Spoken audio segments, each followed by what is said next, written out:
रहस्य प्रकट होता है। प्रसिद्ध दार्शनिक, लेखक और व्यक्तिगत मार्गदर्शक बॉब प्रॉक्टर का मानना है कि रहस्य से आपको अपनी हर मनचाही चीज मिल जाती है।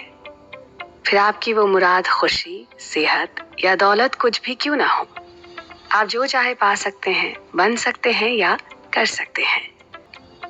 रॉन्डा बर्न ने हमें अपनी इस किताब में आकर्षण के नियम यानी कि लॉ ऑफ अट्रैक्शन के बारे में बताया है। आकर्षण के नियम को उन्होंने रहस्य नाम दिया है। इस किताब को लिखने से पहले बहुत से लोग आकर्षण के नियम के बारे में जानते थे, लेकिन इसके बारे में आम लोगों को जानकारी नहीं थी। इसी कड़ी में एक थ्योरी ये भी है कि अतीत में जिन लीडर्स के पास रहस्य था, वो इसकी शक्ति का ज्ञान सिर्फ खुद तक ही सीमित रखना चाहते थे और दूसरों को बताना नहीं चाहते थे। उन्होंने ये रहस्य और लोगों के साथ साझा नहीं किया। आम लोग अपनी 2 वक्त की रोटी के चक्कर में काम धंधे पर निकलते थे, दिन भर कड़ी मेहनत करते थे और शाम को घर लौट आते थे। उनकी जिंदगी इसी चक्की पर चलती रहती थी और दिन ढलने के बाद उनमें जरा भी शक्ति नहीं बचती थी, क्योंकि रहस्य सिर्फ कुछ लोगों को ही मालूम था। आखिरकार समाज के अन्य लोगों के मन में भी रहस्य का ज्ञान हासिल करने की इच्छा जगी। क्या कारण था कि कुछ लोग हमेशा धनी और कुछ लोग निर्धन ही बने रहते थे? ऐसे में समाज कल्याण के लिए कुछ जानकारों ने दूसरों तक ये ज्ञान पहुंचाने का तरीका खोजने की कोशिश की। उनको ये समझाने की कोशिश की कि उनकी जिंदगी जैसी भी है, अच्छी या बुरी, उसे उन्होंने ही आकर्षित किया है। यहाँ तक कि उन्हें अपने जीवन से जो शिकायतें हैं, वो सभी उन्हीं की आकर्षित की हुई हैं। इन बातों पर यकीन करना आसान नहीं है। सभी सोचते हैं कि मैंने इस गरीबी को आकर्षित नहीं किया, इस कार हादसे को आकर्षित नहीं किया, मैंने अपने खराब बॉस को आकर्षित नहीं किया, मैंने अपने परिवार के झगड़े को आकर्षित नहीं किया। लेकिन यहाँ सीधी बात यही है कि अपनी नकारात्मक परिस्थितियों को हमने ही आकर्षित किया है। इस बात को स्वीकार करना थोड़ा मुश्किल है, लेकिन एक बार आपने इसे स्वीकार कर लिया तो फिर ये जिंदगी बदलने वाली बात होगी। इस किताब में बहुत स्पष्ट शब्दों में लिखा गया है कि हम जिस चीज को पाने का चुनाव कर लें, उसे बड़ी आसानी से पा सकते हैं। आप किस तरह के मकान में रहना चाहते हैं? क्या आप ढेर सारा पैसा कमाना चाहते हैं? आप किस तरह का बिजनेस करना चाहते हैं? क्या आप ज्यादा सफलता चाहते हैं? सवाल यह है कि आप सचमुच क्या चाहते हैं? आप जो चाहते हैं वो पा सकते हैं, क्योंकि आपकी सोच एक शक्ति है।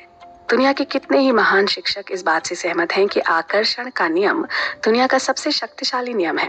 विलियम शेक्सपियर, रॉबर्ट ब्राउनिंग और विलियम ब्लेक जैसे कवियों ने इसे अपनी कविताओं में सिखाया है।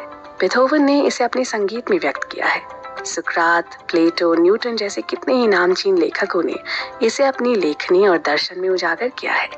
इसी कारण इन सब के नाम अमर हैं और इनकी अमरता सदियों बाद भी कायम है। ये नियम युगों युगों से कई रूप में नजर आता रहा है। लगभग सभी धर्मों, सभ्यताओं और परंपराओं में व्यक्त होता रहा है और इसे सदियों पुराने प्राचीन ग्रंथों में भी पढ़ा जा सकता है। ये नियम समय के साथ ही शुरू हो गया था। आकर्षण का नियम पूरे जीवन के अनुभवों को आकार दे रहा है। हमें पता भी नहीं चलता और ये नियम हमारे विचारों के माध्यम से ऐसा करता रहता है। जाने अनजाने हम अपने विचारों से आकर्षण के इस नियम को सक्रिय करते हैं। 1912 में चार्ल्स हानेल ने आकर्षण के नियम का वर्णन करते हुए कहा था, ये सबसे महान और अचूक नियम है जिस पर सृजन का समूचा तंत्र निर्भर है, यानी इससे परे कुछ नहीं। हम सब ने प्राचीन सभ्यता बेबीलोन का नाम सुना होगा। इस सभ्यता ने सबसे पहले ब्रह्मांड के इस नियम को समझकर इस पर चलना शुरू किया। इसमें कोई आश्चर्य नहीं कि ये सभ्यता इतिहास में इतनी संपन्न मानी गई। आइए समझते हैं कि कैसे हम अपने विचारों से अपने जीवन में बदलाव ला सकते हैं।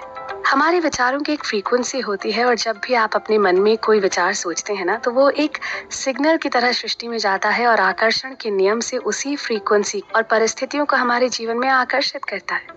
जिस फ्रीक्वेंसी के विचार आप अपने मन में सोचते हैं, उसी फ्रीक्वेंसी के विचारों वाले लोगों को अपने जीवन में आकर्षित करते हैं, उसी फ्रीक्वेंसी वाली घटनाओं को आकर्षित करते हैं।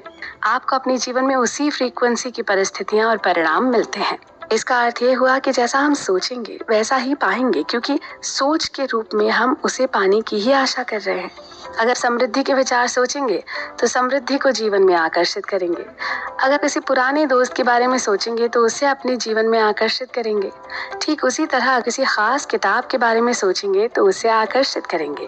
यहाँ एक बहुत ही सरल सवाल ये उठता है कि अगर केवल सोचने से ही व्यक्ति सब कुछ पा सकता है, तो हर कोई अपने सपनों की जिंदगी क्यों नहीं जी रहा? क्या कारण है हमारे जीवन में वो सब नहीं है जो औरों के जीवन में है? हमारे जीवन में जो भी कमी है, क्या उसकी वजह हम या हमारी सोच है?